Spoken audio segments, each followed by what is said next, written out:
Un autre que ça allait s'étager au fur et à mesure du match, parce que je pensais que c'est un peu l'habitude, c'est-à-dire que s'ils sont difficultés depuis ça, cet âge, mais là ils ont eu le courage de le faire dès le début, et je trouve que c'était une stratégie qui, même si on a travaillé jeudi soir, ça n'avait vraiment, on a travaillé que ça, mais ça nous a vraiment mis en difficulté, donc bravo à sa stratégie et à son équipe. Oui, on a bien senti que ça vous avait posé problème, ce truc défensif. Autrement, vous avez quand même eu plusieurs ballons pour recoller, pour revenir. Et qu'est-ce qui se passe à ce moment-là?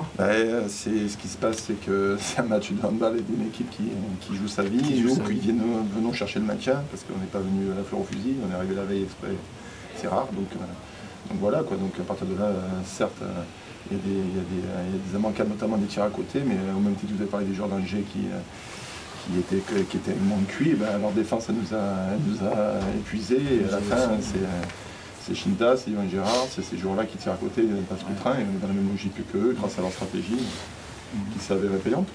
Est-ce que vous avez pensé faire le même coup qu'au match aller, c'est-à-dire rater un peu la première mi-temps, mais j'espérais. Vous avez axé ça, le discours à la mi-temps? On a surtout axé sur comment attaquer ce type de défense. Après, c'est évident qu'on y a cru jusqu'au bout. Après, on a un ballon de -1 à 5 minutes de la fin.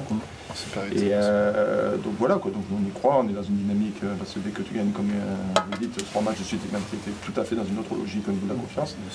Et on y croyait jusqu'au bout. On y croyait jusqu'au bout. Il y a eu un très bon gardien qui a l'habitude de faire la différence, les deux gardiens. Oui, mais bon, c'est parce que c'est aussi parce que ça défendait très bien. Je veux dire, voilà, quand un gardien, il fait des arrêts aussi parce qu'il a une grosse défense qui montre beaucoup de choses et beaucoup de volontaire, de plaisir à défendre. Et ça galvanise tout le monde. Donc, voilà.